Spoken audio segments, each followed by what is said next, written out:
When I first delivered a package to him, he opened the door wearing only a towel. I thought it was a coincidence. But when empty boxes started appearing every day, I realized it wasn't just a delivery. It was an invitation. The problem? He's the son of the building's owner, and I can't afford another broken heart. He opened the door wearing nothing but a towel. I swear that moment should have been a glitch in reality. I blinked twice just to make sure I wasn't hallucinating from heat stroke or caffeine overload. Nope.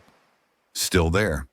Bare chest, damp hair, a towel wrapped around his hips like it had better job security than me. Delivery, I muttered, holding out the box like a shield. He smiled. Slow, unbothered, like people in towels answered the door all the time around here.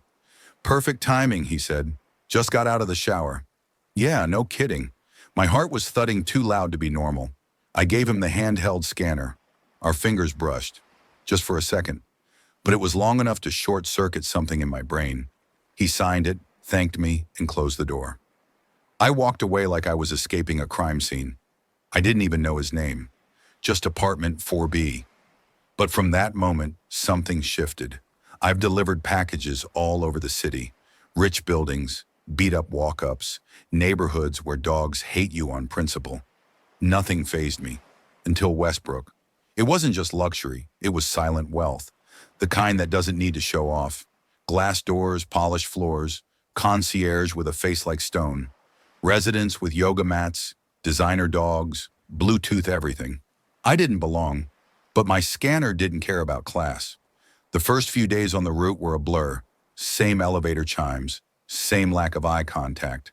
Most people didn't even say thanks, just grabbed their stuff like I was invisible. But 4B, he didn't treat me like furniture. And that was dangerous, because the boxes kept coming. Every day, sometimes two, always him, always 4B. At first I didn't question it. Maybe he was just a shopaholic. But then came the light ones. Boxes that felt empty, envelopes with nothing in them. No sound, no shake. Still, he'd sign with a grin like he was getting something priceless. I started saving his deliveries for last. Not because I had to, because I wanted to. The second time he opened the door, he was dressed, thankfully. Hoodie, sweats, casual. I handed over the box, trying to keep it professional. "You're back," he said like we were friends. I nodded. "Busy route today." "Well, I'm glad I made the cut." He tapped the box. "Hope this one's not ticking." I chuckled. "I'm more worried about the ones that feel like air." He smirked. "Gotta keep you guessing." I turned to leave. But something about his tone, it didn't feel like small talk. It felt like invitation. By the end of the week, I was fully spiraling. He was clearly flirting, right? Or maybe I was reading into things because I wanted to. But no, the note started. One day, tucked under the barcode on the box, a tiny scrap of paper. "Thanks for showing up, even when you don't have to." I kept that note, folded it into my jacket pocket like a secret. One morning in the warehouse, I scrolled through the route list and saw it again. 4B. I exhaled too hard. Marcus, my co-worker, raised an eyebrow. "You got that look again." "What look?" "The one that says you're crushing on a package." "Shut up," I muttered. He grinned. "It's him, right? Mr. Empty Boxes?" I didn't respond, because he wasn't wrong. That night I hesitated at the door. I knocked. When he opened it, his eyes lit up like he'd been waiting. "You always save me for last?" he asked. I shrugged. "Logistics." "Liar." He stepped back. "Come in for a minute. Coffee?" My brain screamed no. Company policy, boundaries. But my heart, it whispered, go. I stepped inside. The door clicked shut behind me, and everything changed. He handed me the coffee like it was nothing. Like this was normal. But nothing about it felt normal to me. My hands wrapped around the mug, steady on the outside, shaking inside. His apartment was warm, not just from the heater. It felt lived in, familiar, like he wanted someone else to be there. I wasn't supposed to stay. I was supposed to deliver a box and leave. That's the job. That's the line. But he looked at me like the line didn't exist. "You always this quiet?" he asked. I forced a half smile, usually too tired to talk. "Guess that makes me the lucky one then." He sipped his drink like we did this every night. I should have left. I knew better. But I stayed, sipping coffee I didn't even taste, listening to him ramble about music, terrible takeout, and the neighbor who walks her cat on a leash. I laughed, actually laughed. That scared me more than anything. I didn't plan to come back.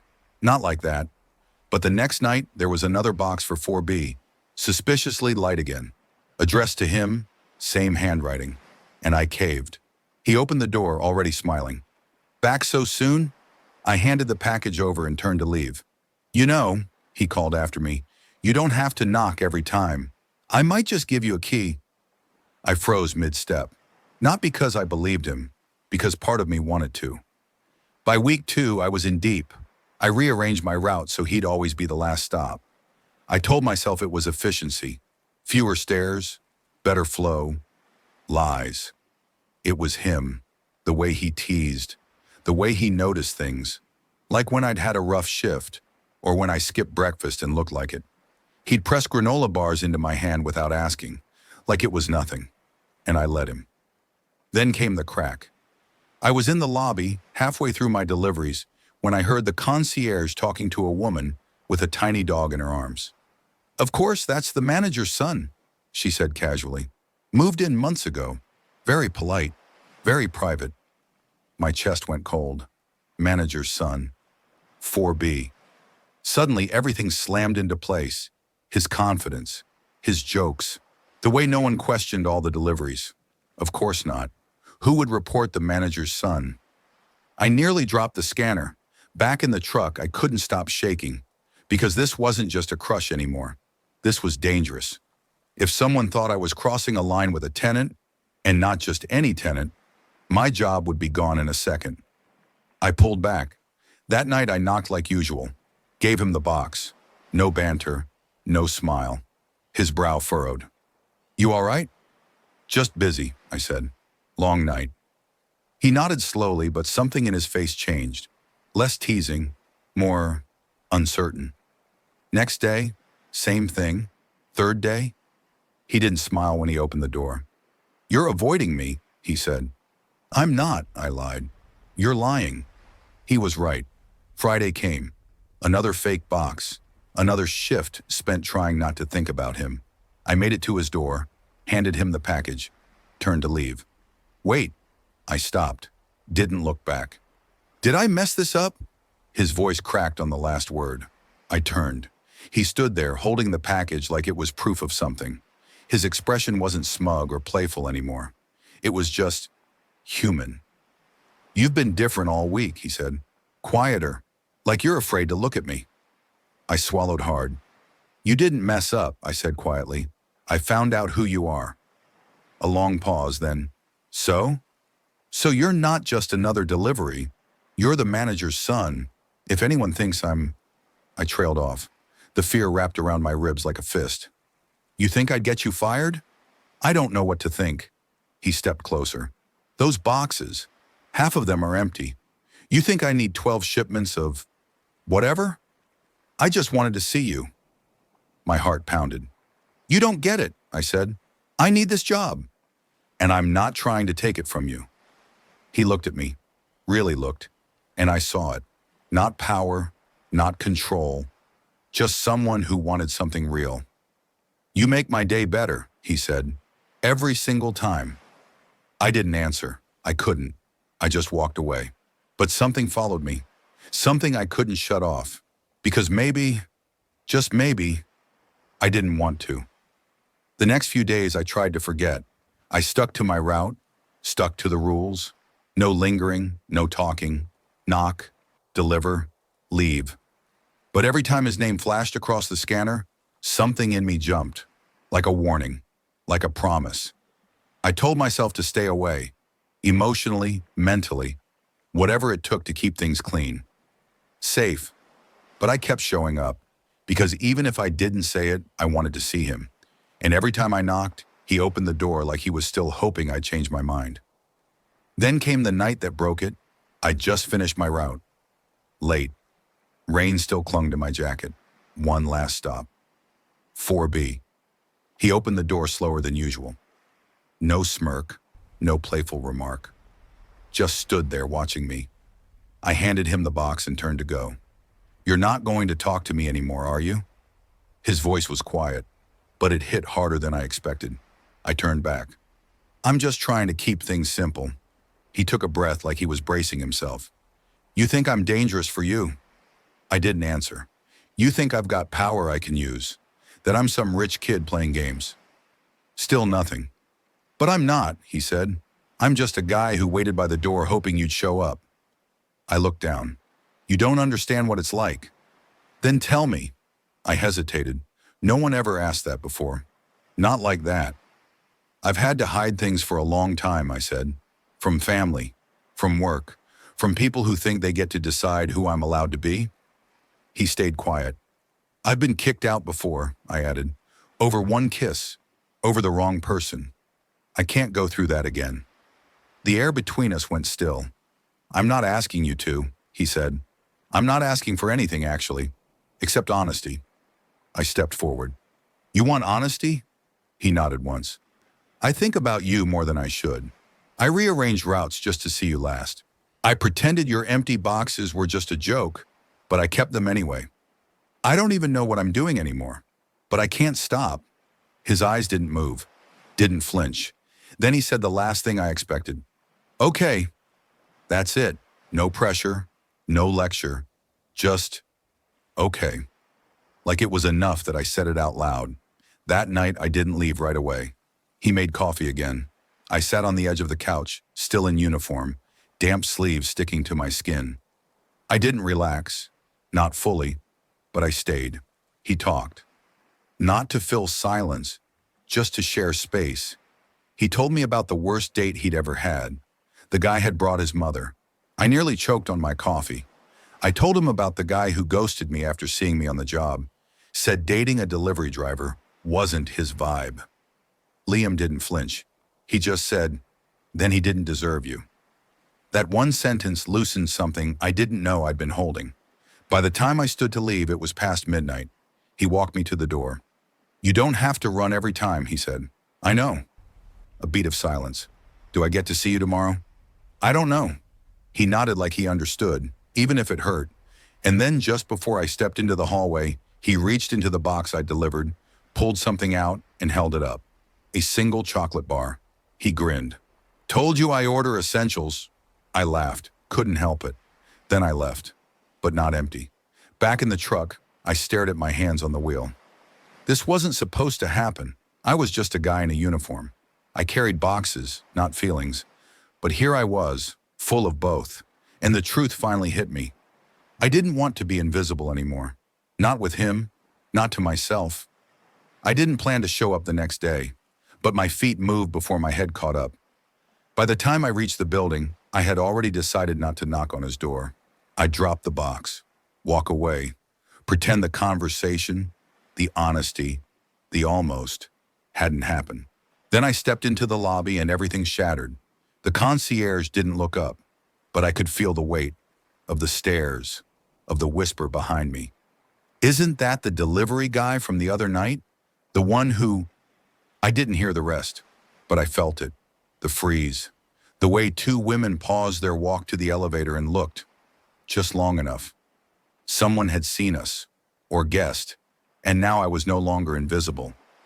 I finished my route on autopilot, didn't stop at 4B, didn't knock, didn't breathe until I was back in the truck with the scanner in my lap and sweat running down my spine like I'd been caught stealing. I wanted to text him, to explain, or maybe to warn him, but I didn't have his number. That fact hit harder than I expected. I'd let someone get under my skin and never asked for more than a signature. 3 hours later, he found me anyway. I was locking up the van when I saw him jogging down the sidewalk, breathless, still in the hoodie from the night before. You didn't stop by, he said. I looked around.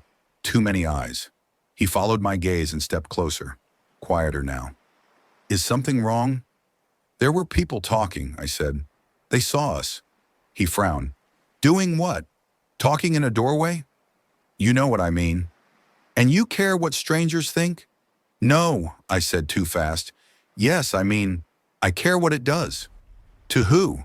Me? You? Both of us. He didn't say anything, and that silence almost broke me. Then, So what are you saying? You want to end this? I didn't answer. I'm not ashamed of you, he said. Even if it started with packages and dumb jokes. You're not temporary to me. I looked at him then. I've worked so hard to stay safe, to stay quiet. One wrong move and I lose everything. He nodded slowly. I'm not asking you to shout it from rooftops, he said, but I need to know you won't disappear when people start to look. That night I didn't sleep. I thought about every moment we'd shared, not just the teasing, the silence between cups of coffee, the way he remembered things I barely said out loud, how he made space without demanding it. I thought about how many years I spent walking hallways, being nobody, and how for once I didn't want to hide. Next evening, I walked into the building and didn't flinch when people stared.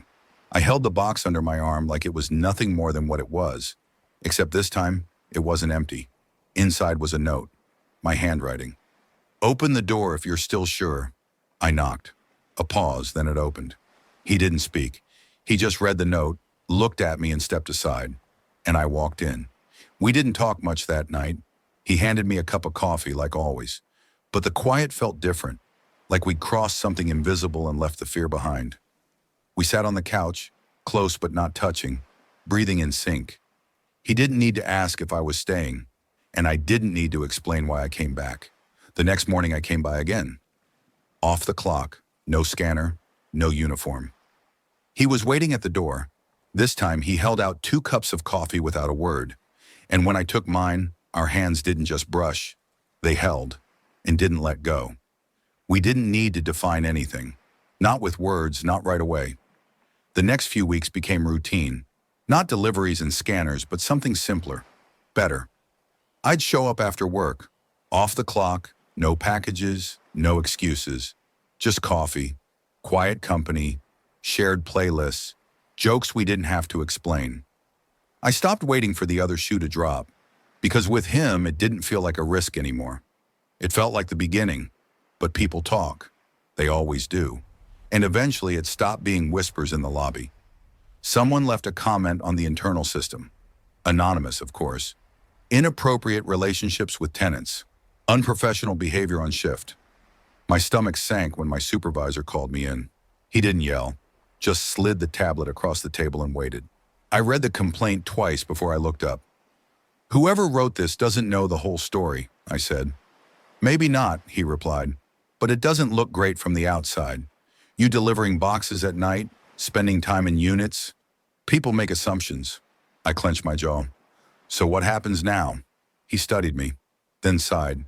You're good at your job, on time, reliable, clean record. But this makes it messy. So I lose the route? You're off the Westbrook schedule, effective immediately. I walked out with the weight of it pressing hard into my chest. Not because of the building, not even the job, because I hadn't told him yet, and I didn't know how. He opened the door like he always did, like nothing had changed, but I couldn't fake it. They pulled me from the route, I said. His smile dropped. Because of me? Because someone reported it. Us. Silence. Then, I'm sorry. No, I said. Don't be. I knew the risk. I wanted to keep it small, quiet, just ours. He looked at me for a long second. Then, do you want to keep it small forever? I blinked. What? Because I don't, he said. I don't care who knows anymore. If that makes them uncomfortable, that's their problem. His voice didn't shake. Mine did. I don't want you to get dragged into this. Too late. I laughed.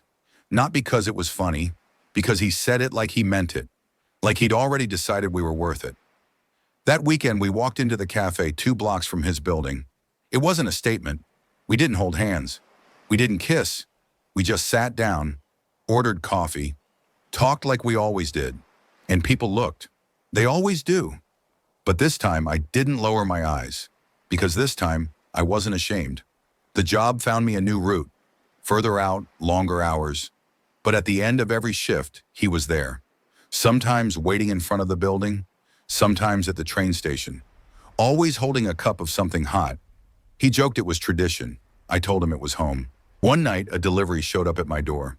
No label, just a small box with my name handwritten across the top. Inside, one of the old slips from the scanner I used to carry, and a note on the back. You were never just a delivery, you were the reason I kept opening the door. There's no grand finale in stories like this. No firework endings.